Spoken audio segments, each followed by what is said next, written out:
Hello guys, magandang araw po sa inyo lahat. Meron po akong share sa inyo. Meron ako dito ACA5. Ace to, madilim lang.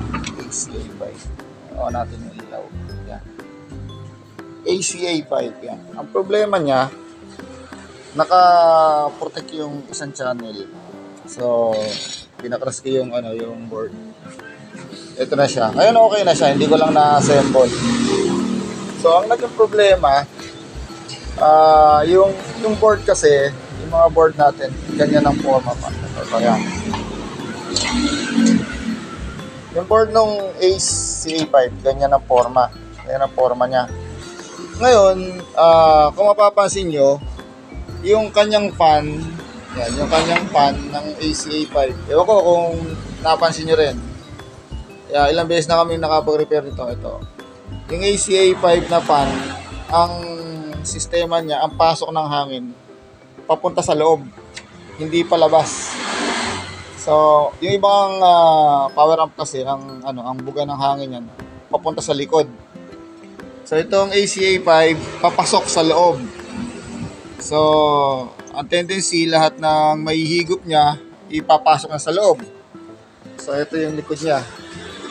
Ayan, kung mapapansin nyo, ganyan siya. Medyo may kalawang. Ang lahat ng mahihigop niya, papasok sa loob.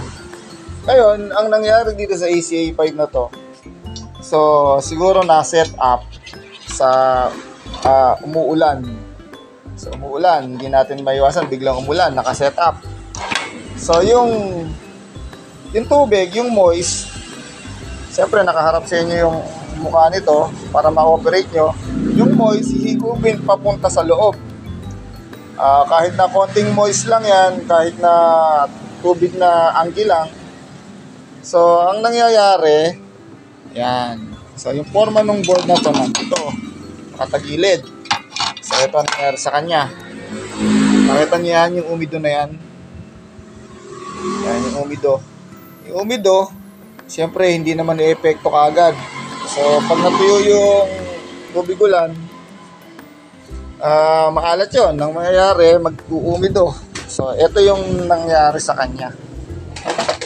So, yung part na to, yan, yung part na to, yan, dahil nandito yung blower, dito nakatutok yung blower, yung part nito, na to, ayan, nagkaroon ng moist, nagkatubig, naputol yung linya niya, yan yung dahilan para mag-protect yung board.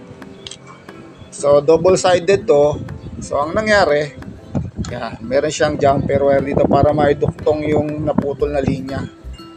So, yan yung isa kong may share sa inyo.